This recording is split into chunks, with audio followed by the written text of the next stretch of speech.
Chef Crystal is giving a favorite shellfish a spicy kick and showing us how we can have a delectable fish fry right in the comfort of our own home. Chef Crystal, I have to say, the minute I walked into this studio, it smells so good today. So what are you making? You're making, the first thing, I just want to try to say it, shrimp etouffee? Etouffee, exactly. What does that mean? So it's one of my favorite dishes, and don't ask me what the meaning is. I used to know, but I don't know now. Okay, I want to ask. I like it better than gumbo, and don't get me wrong, because I love gumbo. Right. Okay. The recipe I'm doing today is more like a gumbo. Okay. We're going to discuss it. So etouffee generally just doesn't have okra in it, and but this is a good dish no matter what. So you should taste it. Okay. Okay, I'm going to taste it right now. And we're going to talk about roux. Okay. Because I don't want people. A lot of people I think will not make it because they are afraid to make the roux. Right, and that's pivotal to this. It is. Okay. So what you need is a dark roux. Okay. And what I do, because I'm one that walks away from my roux, and then you burn it, and then you realize you got to come back and stand in front of it. Okay. Easy way to do it. I had a woman from Louisiana, great chef, and she was like, you know, you could just do something different. So I get my oil and my flour started in the pan, okay? And then, because I can burn toast and roux, I will take and put my roux in a 350-degree oven, okay? And let it cook in there because it cooks really evenly. All right? Okay. Now, I do make roux where I stand, you know, over the stove, and there's nothing wrong with that, and I think you should always do it at least once or twice. But you start off with a higher heat, then you turn it down, and then it does take a while. It's going to take you about half an hour or so to go ahead and get it if you do it on the stovetop. Same thing in the oven. How do you know when a roux is ready? So this is kind of a peanut butter roux. It's a little bit past the peanut butter roux.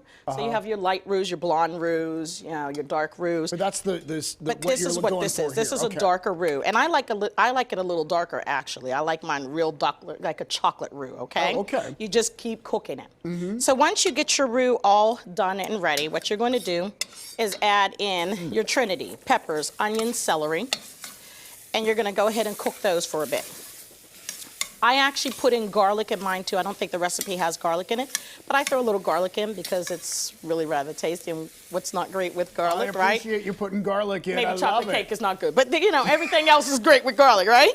Good. So I throw that all in there, and then you cook that for a little bit. And then you put in some spices. So generally everybody has some cayenne, some paprika, some pepper in, bay leaf. You take and you throw those into your dish, okay?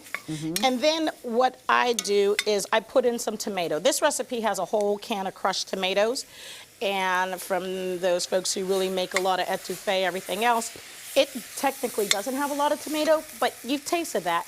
It's good, right? Oh, this is fantastic. So there's nothing wrong with, you know, putting it in. Just know that it's a little bit different than what you might get someplace else, okay? So you take and you put in your tomato, you put in your stock, and that is a clam juice that I'm using. Okay. You could use seafood stock, but I'm using our Nature's Basket shrimp, and they're awesome. These are peeled in the vein, and they're sustainable. They're just really good. I've started using them all the time as opposed to any other shrimp. And when do you put them in? So what we're going to do is we're going to cook this for a while, okay? So you let the vegetables get soft. Everything's going to be good. All your flavors are going to meld together. Then the recipe has you put in some okra, and you're going to cook that for a little while. Okay. About, you know, 20, 30 minutes or so. I takes a think the little bit, recipe says, yeah, it takes a while. It's not a short recipe, okay? Once you get everything done, the tip on making your gumbo is you don't want your shrimp to cook for a really long time. So you take and put the shrimp in your gumbo or etouffee at the last minute, and then you just let it cook by the heat of the etouffee. Okay, that and then way it's they're ready. not chewy and gummy and you know. Nobody likes that. Nobody likes rubber band shrimp. I will tell you, this is absolutely delicious. Good. Before we run out of time, though, curry and coconut shrimp soup, which also sounds delicious. For a fast recipe, okay? I have some oil. I have some red curry paste. Comes in a jar.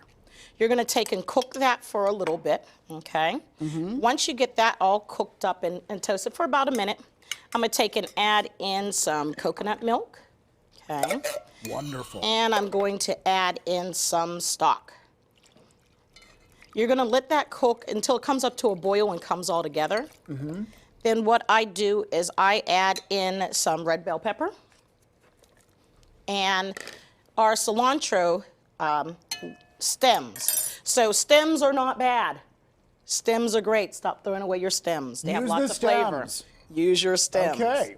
I jazzed up this recipe. I grabbed a little bit of lemongrass. I cut it in half and hit it with the back of my knife. Throwing that in, you're gonna let that come up, you're gonna let that cook for a little bit longer, and I put mushrooms in.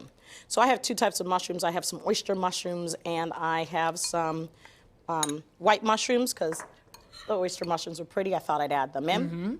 Let that cook for about 5-10 minutes, and then you're gonna take and add in your shrimp. Let that cook real fast, 5 minutes till they're cooked all the way through, and then you add in some cherry tomatoes to it. Oh, at the very end. At the very end, it's good. And then if you need some more seasoning, the recipe has soy sauce, which is great, and I like fish sauce, so I take and throw in a little fish sauce, and then you have garnishes. I know, the cilantro. The rest of the cilantro, the leaves. And the lime juice on top. I mean, some spicy peppers to go on top if you like a little spicy in your life. Really beautiful. It's really, really great. And it is delicious as well. I can't decide which I love more. But thank you, Chef Crystal. Thank you always for cooking for us. We appreciate it so much, and we learn so much. Now, we have a link to these recipes on our website, PittsburghTodayLive.com. I encourage you to check them both out because they really are good.